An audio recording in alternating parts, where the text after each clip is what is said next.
When I was first hired by Cisco, it was very exciting for me because I used to study their cases in the university. So I was like, oh my God, I just got to this amazing company. I was first hired for a role in manufacturing operations. But as I started learning about the company and understood how important it was to understand the data to really make decisions that were meaningful for the business and the stakeholders. I love the way you set up your teams as well, because I think one thing that's kind of embedded there is just making people ready to take risks. So for me, failing is practicing to win. If there's this new language, new models, new things that I go like, oh my God, this is scary, I don't know anything about this, I become a student of it. I'm patient with myself. I listen, I ask for perspective, I study it, I open up to those new learnings.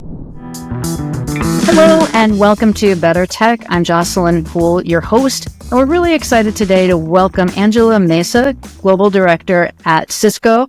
And we'll talk a little bit about fostering leadership and growth in our dynamic, changing environment right now. That's a topic that's of interest to everyone. Welcome, Angela. Thank you, Jocelyn. Happy to be here. Thank you for the invite.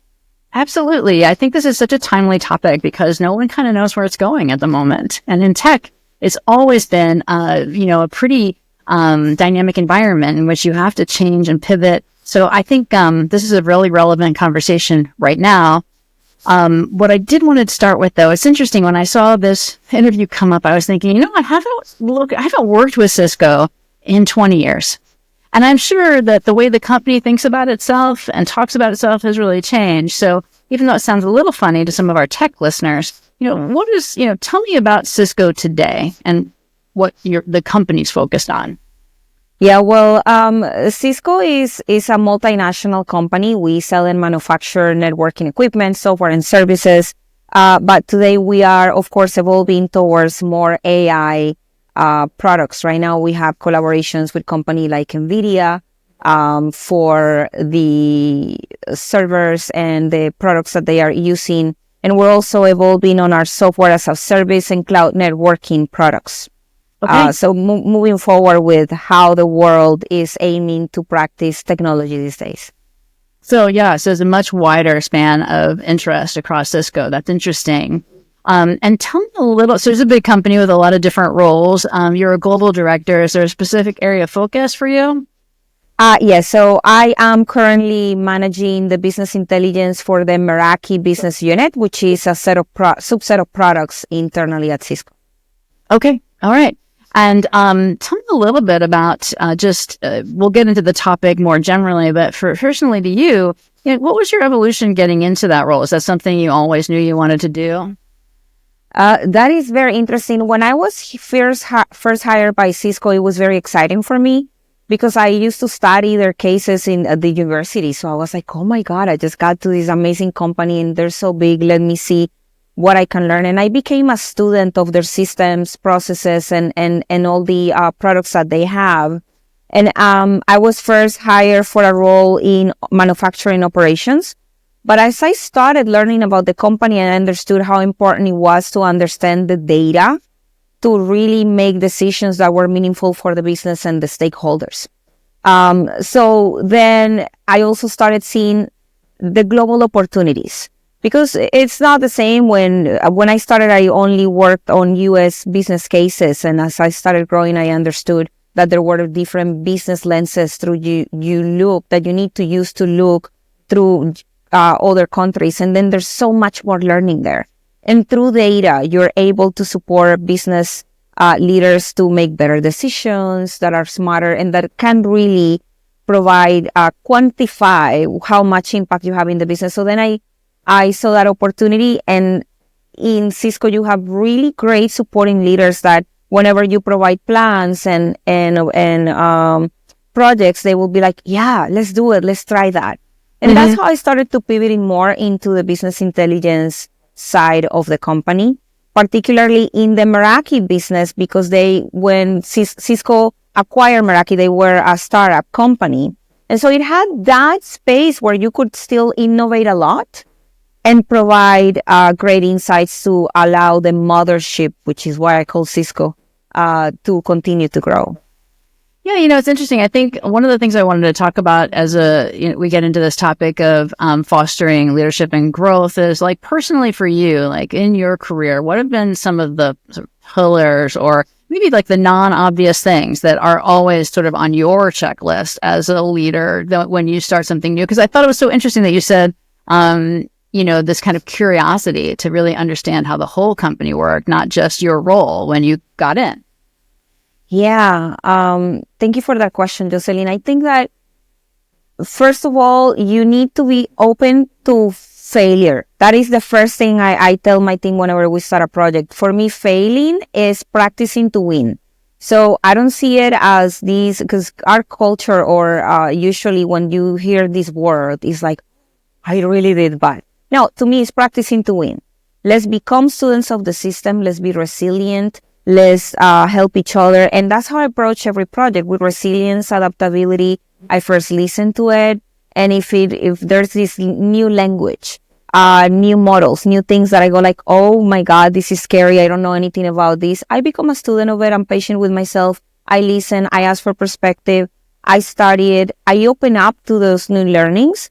And I become a student of it until I really understand and can dive deeper into make meaningful progress in the project. So adaptability, resilience, curiosity, asking a lot of questions, gaining perspective from other people, and staying humble and forgiving and giving yourself some grace, because there's always things that are more challenging than others and are going to require a little bit more of your time and your team's times to be able to navigate them. Yeah, it's interesting. Let me press on that a little bit. I interviewed a lot of folks here and certainly throughout my own career. I think I'm just curious to know, in terms of embracing failure, how have you structured that inside your teams for yourself or for the people reporting to you? Because I think a lot of people say that and then they maybe don't live it. So just curious, what tactics have you done? Thank you, Jocelyn. That is a great question. And I think it's true. One thing is to talk the talk, another one to walk the walk. So I have divided my team in 3 different spaces. One is run the business. Another one is where we do our moonshots. And another one is where we develop our pinnacles. And on the run the business, I have the team members that are more junior, are not ready to start taking risks, that are more careful and understanding and the culture and learning to trust us, because that is number one thing for people to feel comfortable with failure. They need to trust you. They don't fail in front of you and they don't trust you. And that you need to build that. So as soon as a new team member comes in, we bring them in to run the business and we teach them what the culture is, what the processes are, what the safe things that you can run are, so we can start building that with you at the junior level. Then I have the Moonshot team, which is where you are ready to start providing new ideas and tell us how that can work. And in that team, they incubate the new ideas, they build all that, what that project will look like. And once they have something ready, they present it to the rest of the team, especially to the Pinnacle team, which is the team that goes into implementing the new ideas. And then they go out and do the cross-functional work. Tell the executives what this is about, how this is going to provide value to the organization. And of course, the Pinnacle team are the team that have already been in the run the business, are comfortable with that, are already comfortable with creating those new ideas, but now have grown that expertise of communication with the executives, because that's the other thing. Not everyone is willing to go out and present that deck with data in front of the executive and be comfortable answering questions. And that's how I have structured my team in those three different spaces. But again, I am going to say how important it is to, first, for team members to trust you. Second, I think that you have to celebrate those failures, which is, again, for me, practice in order to win, as the same that you celebrate those wins. You have to also, additional to that, I think that it's important that you have those 3 teams communicating with each other, and that when you are in those meetings, if it's virtual, well, it's different because you're in your computer, but you, as a leader, you have to speak last. Allow them to talk, allow them to have the conversation, take notes, and then go in where you think you need to, but don't be intrusive. Don't tell them what to do. You need to allow them to learn from each other. But then if you're in the room, sit in the middle. Don't sit at the head of the table. Sit in the middle and allow the junior person to speak first. And as they continue on talking, just again, take notes and then recap and get involved where you think it will be most valuable for your team development. And that is easy to say because we also as leaders have to provide business results. And sometimes you have to move fast. And so not always you can allow the most junior person to speak and go through the business meeting that way. So you do it as much as you can, but sometimes of course you have to balance that out and be like, okay, thank you, I get it, but let's shift here, but explain, tell them, be transparent, be honest. Hey, team, I would love to drive you through this exercise, but now we have to provide business results to our leaders. So let's shift these really quickly. Yeah, I like that a lot in terms of setting a generalized culture of trust and self-authority. But then sometimes that's why they make you the boss, right? Is because you have to identify times when it's like, okay, guess what, people? We just have to put our heads on our desks and get this thing done or whatever measurement is in front of us. And so I think people really respect that. It's not that they won't do it. They want to know why they're doing it. And I think that's a really great call out. So yeah, I'm seeing a lot of trust. I'm seeing a lot. Building trust is a great way. And I love the way you set up your teams as well, because I think one thing that's kind of embedded there is just making people ready to take risks so that your risks are meaningful. You don't want people just like sort of ping-ponging everywhere to make, you have to have like thoughtful failure, if that makes sense, right? Yes. Yes. And I like the way you've set that up too. I'm just curious, because I think a lot of people could take that structure and apply it to what they're doing. The big jump to me is that pinnacle team where you have to talk to executives, and especially dealing with like data people, software people. Even for myself, I feel like that's very challenging. Communicating to executives is tricky. I'm just curious what your thoughts are about that and how you kind of pull people from that second group of moonshot into the pinnacle group. Jocelyn, I love your questions. You really understand this space because it's like you're telling me what we live on a daily basis. And so everybody is different and every executive is different. And when you are bringing these insights to VP, some of them with the elevator pitch, some of them tell me what your problem is, how you're going to solve it, and what the outcome is going to be, what the ROI is going to be this here for me, 1 minute, and walk out. Some of them get more curious and they go like, oh, really? But where did you get the data from? How did you drive this insight? Well, so I think that's something very important for the Pinnacle team that they do very well is because they have had that experience from being in the two previous teams. They understand that getting to know who they're going to speak with first, and also talking to the people around them, that chief of staff, that admin, the team members that report up to them, and understanding how do I need to communicate with this VP? What do you think will be most impactful? What pain points are you having so that when they build that story, because you have to build that story. Look, you cannot just walk in with a lot of technical vocabulary and expect them to understand. You have to connect to their specific needs. So it is very important that they get to know who they're going to talk to first, that they touch on the pinpoints and challenges that VP is having so that VP is receptive to the solution that you're trying to drive with them, and that you can communicate at their level. Because you can also have a VP that is very technical, that is not comfortable if they don't really understand the background of the technicalities that you're talking about. So it's about understanding who your audience is going to be for that solution that you are delivering. That's so interesting. I love that. Yeah, because these executives are, they're just regular people and they have their own insecurities and their own requirements, right? And I think certainly I've worked with data people for a long time and they just need a lot more information or they're going to be too fearful that they're wrong in order to even listen to you. The other thing is I feel like we should just stop the recording because this is so high value of a statement that you made, talking to the people around an executive to understand what their communication style is and kind of what's going on in their division. So you have the context, that I think is a really important part of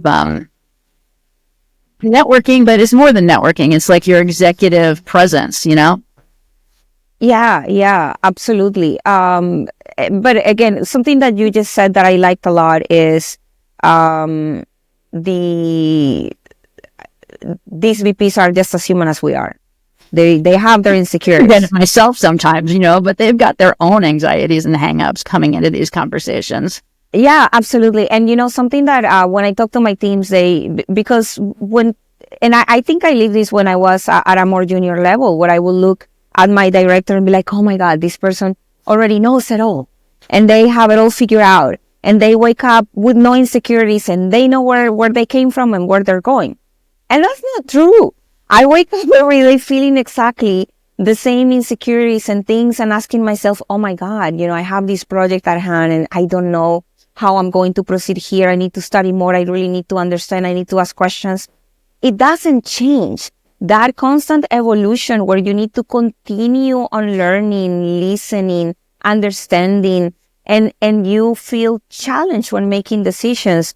That doesn't stop. At least for me, it hasn't. I think there's actually some exercises they do in business school where you like role play. And I think the higher up you get, you're making the more important decisions. You've got more pressure and you have less information than you had before.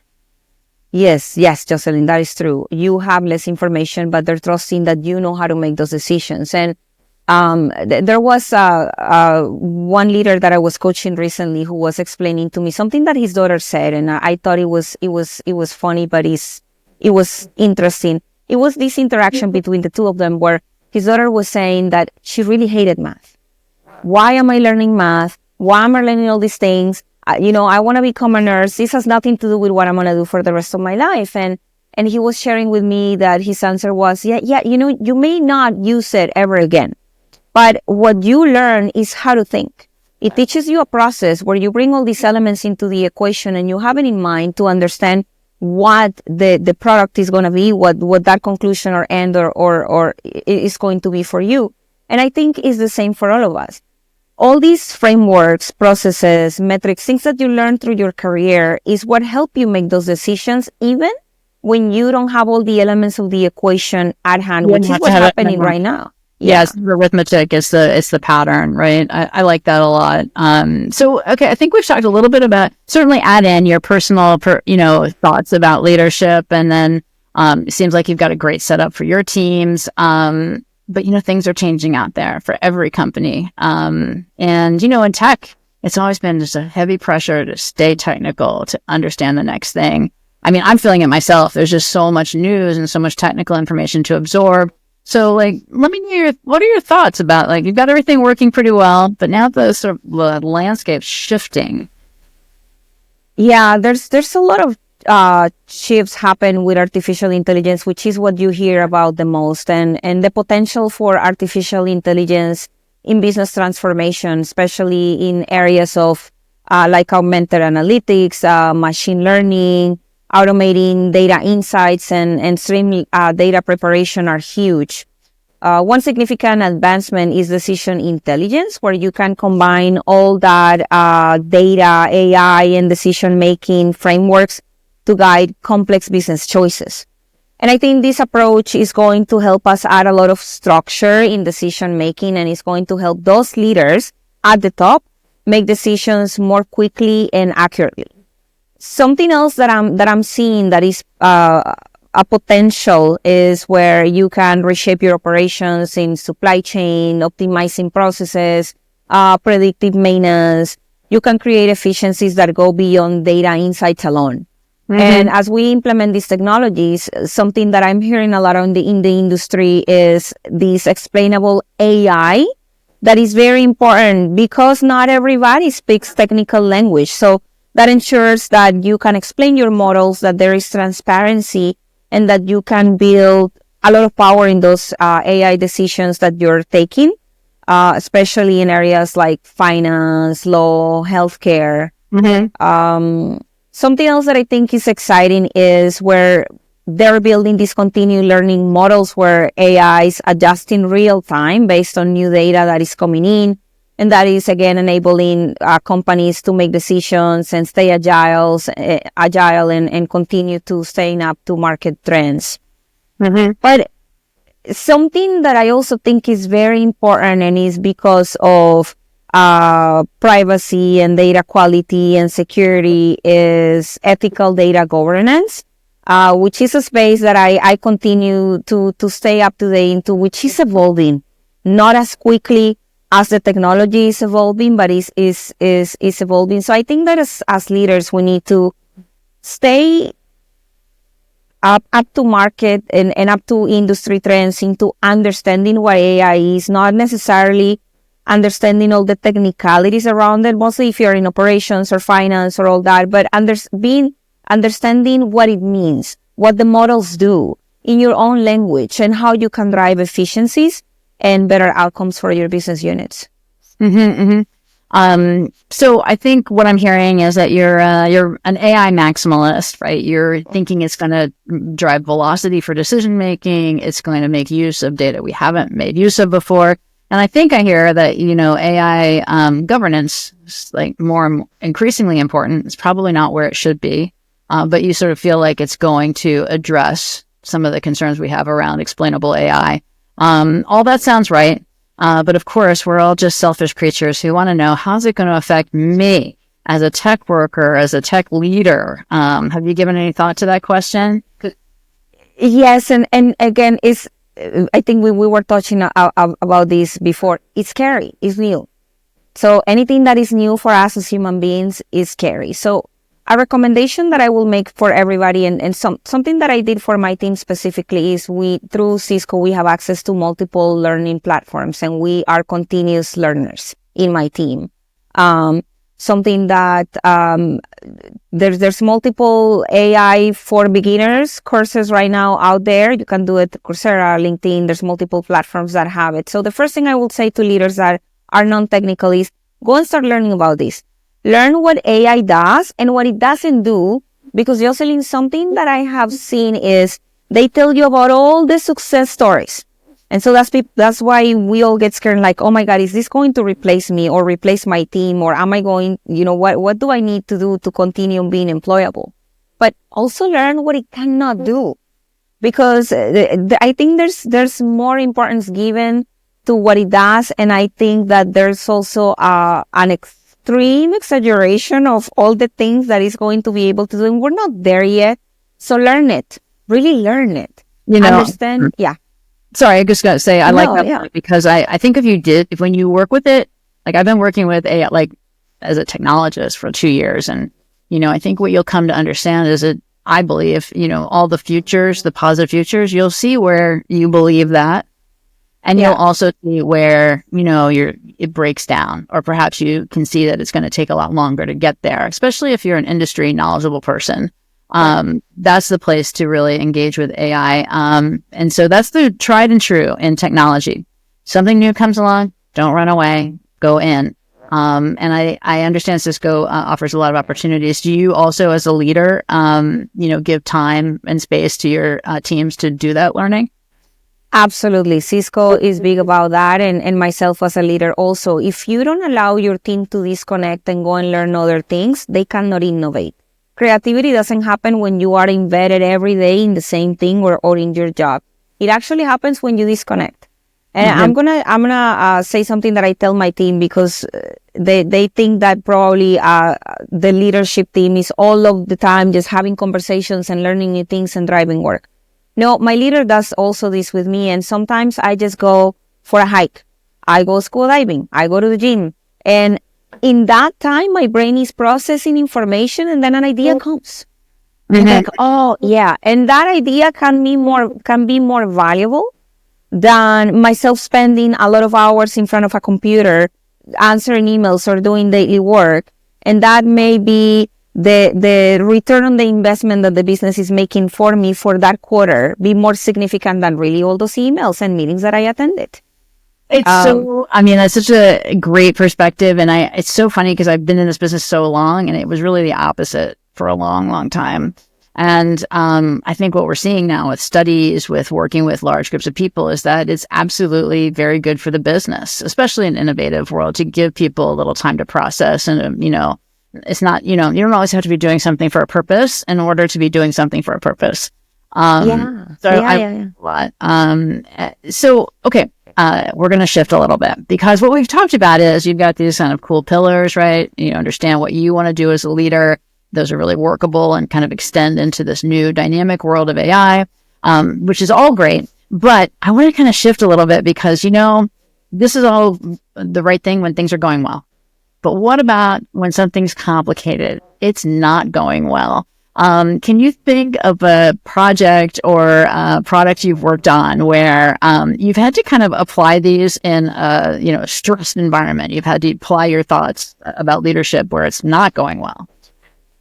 Yeah. Or it's complicated. I should just say like a complicated real life situation. Yeah, absolutely. Well, first, when something is not going well, you have to really understand what the risk of that thing that is not going well is and how much it is affecting your business, your team. And once you understand all the elements at hand, then outweigh the risks of either making changes. Once you really understand what's going on, what happens if I shift? What happens if I leave it as is? What happens if I just put a Band-Aid on it and wait for something else to come up? You have to be really reflective and bring everybody at the table of the stakeholders that are affected by that particular situation that is going on. But let me bring up something that happened not too long ago to us, and it was we were not really understanding the customer experience or customer journey of the product line that I was managing, and that was bringing pinpoints for cross-functional teams. And so how could we really understand what wasn't working? Because Cisco is a big machine. We have multiple siloed teams. And so what we decided is bring all that data into the same warehouse of all that journey and touch points for different teams to understand how that looked like. And then once we had that picture, Jocelyn, it's really easy to start looking at vanity metrics. And for those of you who don't understand, the vanity metrics is, for example, let's say you have a website. Oh, I have 2,000 visits in a day. And what does that mean? That doesn't make you successful. Like, what are the insights about that? And how many of those are sales? And out of those sales, how many of those customers stay with you for a long time? Things like this, like really understanding what that data meant for the customer journey. And by bringing all these all these cross-functional teams together along with the data, we were able not only to map out all these touch points, but also derive efficiencies, give better customer outcomes for all of the customers that we had at different levels, and create a loop where we could continue on getting feedback from internal and external stakeholders on that and actually get to grow that business in a very significant way. Right. So it's not an easy conversation. It's not easy to execute because you're bringing in multiple teams and everybody's going to fight for their own piece. But you need to be able to drive business in such a way that it's not about you, it's about the business that we're driving for our customers so that we can continue on being in business and offer the opportunities and jobs that we have to others. I like that. What I'm hearing, Angela, in your process there is, first of all, I think it's really worth just shouting out, you don't have to fix every problem. I like that you get all your analysis together and just figure out the appropriate amount of force to apply, because you actually can't just run everything 100% A plus, across the board. And so I really think that leaders need to think a little bit about that, because sometimes like the thing that's the problem doesn't get the attention because you're trying to make everybody an A plus, every project an A plus. And so I think that's really worth shouting out. And then I like what you said, like it's really a great idea to bring all this customer data together to rethink your analytics. But boy, I have to say organizationally, I'm feeling a little nervous on your behalf as I hear it, because it's a lot of egos. You're going to have to get like executive cover, as a leader. How do you, like, practically speaking, like, how do you make sure executives are giving your team cover and that they keep giving it? Oh, that is such a great question. And, part of being in corporate is the politics and the let's call it politics and diplomacy. It's kind of like, you have to be building those relationships constantly, not only you, but the team that you work with. And you have to be influencing around. I found out that when you influence around, that leader, and that leader starts hearing about the solution ahead of time. And you ahead of time, before you face them with the challenge you're going to bring in front of them, they have time to think about it. And then they come to the call more prepared, more at ease, understanding. If you have prepared that terrain, it's kind of like when you're going to farm. You first prepare the soil and you make sure that you give it everything that it needs so that you can plant what you need planted. That preparation is very important. Yeah. And again, something that we touched on earlier on the call. You need to understand who that leader is. What do they care about? Go to that LinkedIn page, understand their perspective, go talk to their teams, the people that talk to them daily, their direct reports, what projects are they working on, what matters to them the most at that moment, what's the story about, and try to connect what you're driving to that. Yeah, I like that idea of full context. I think that makes sense. And I'm just thinking, one of my favorite bosses used to say, "No surprises in meetings." No, like the leader in the meeting shouldn't be the first time they hear about whatever your thing is. It shouldn't be the first time. So you're reminding me of that for my own career. I'm going to think about that. Because it is, you're mentioning they each have their own personalities, their own concerns that they're bringing, right? To even a big project that everyone's agreed is very important, right? We got to get this customer data in one place. Even after everyone agrees, it's hard because people have their own backgrounds and personalities. And, I thought if we can just ask you like a little bit about your like cultural background and persona, has that, like, I don't know, I guess what's the question I'm trying to ask here is like, how does that guide you as a leader? And should other leaders let that type of background or cultural background guide them? Oh, thank you, Jocelyn. So, I am originally from Colombia, and that has helped me a lot. I grew up during the narco time of the country, where there was a lot of uncertainty and security was not a thing in my country. So resiliency, adaptability were deeply embedded, and the power of community, family, Christian values. And I think that has helped me a lot through my journey, because I came to understand that not only being a high performer or studying the technical side of things or being good at university, but also connecting with the people that are working on the space, gaining perspective, collaborating, not only taking, but also giving back. Teach me, but here is how can I also support. Listening to everybody. It doesn't matter how junior someone is. They have the most amazing ideas. There's not one human being you are going to have a conversation with that is not going to give you something that is going to help you grow. So my cultural background has helped me a lot because of that. I think that resilience and adaptability are a thing that are most important now than ever.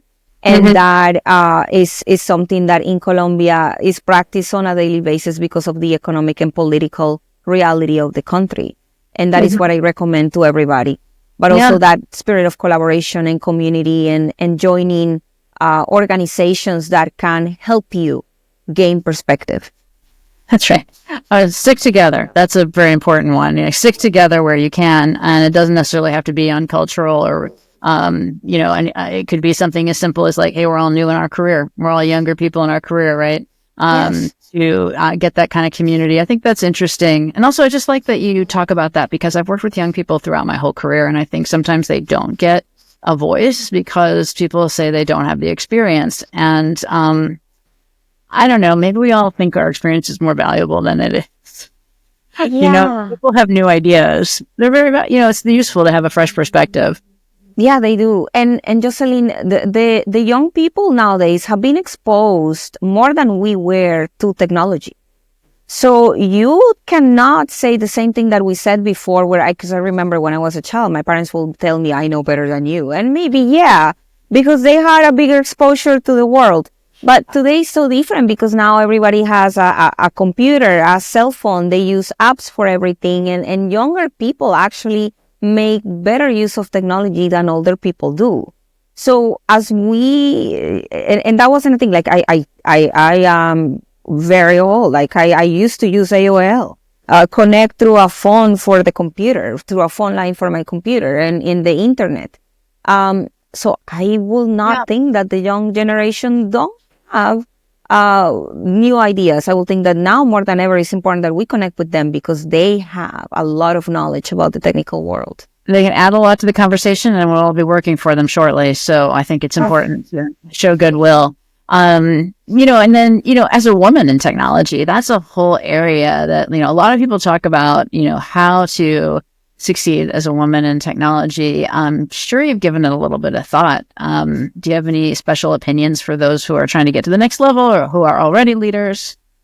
That has been very interesting. When I joined technology, the IT world, I had actually a really great mentor. He was the CEO of that startup where I used to work, and he walked me by the hand from being in customer service to data analyst all the way to becoming the leader of the technical integrations team.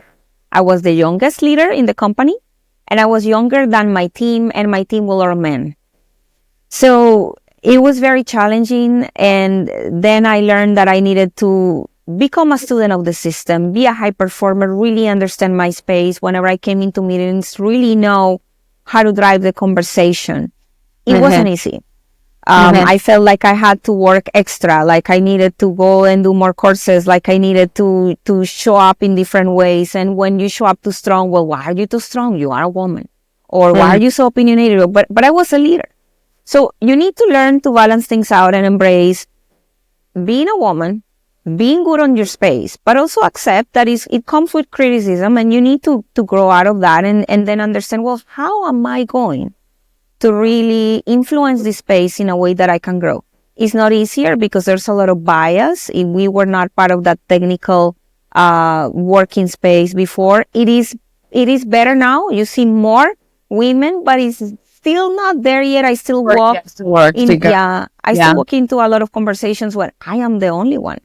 Yeah. But then how are you going to present yourself, and how are you going to open up to those men, and how are you also going to allow them to feel comfortable with you in a way that you can open doors for others? Yeah, I like that a lot. I think that's right. You have to sort of acknowledge that there are structural barriers that others may not face, and then also kind of not let that stop you. It's true, but also you keep going. I like too what you're saying about having, for any of the men who are listening to this show, I think a lot of women I talk to do have an advocate and champion among usually all male leadership. Yeah. And that is one of the most powerful ways to get established as a leader, so you can bring people with you. So that's, if anybody's listening out there, there's an opportunity for you to be a champion for younger, mentor women in your organization. All right. Well, I want to make sure that we've covered, is there anything I haven't asked you, that, you want people to know about your leadership and growth philosophy? And then I'm going to ask you a little bit about how you stay on top of technology. Thank you, Jocelyn. Well, besides what we have already touched on, I think that an important part of being in leadership is learning how to give back to others and making sure that you are pushing back and pulling up the ones that are coming behind you, because it's not just about you. It's about all of us together. And if we drive this together, we will grow faster and it will be better. Put your ego aside.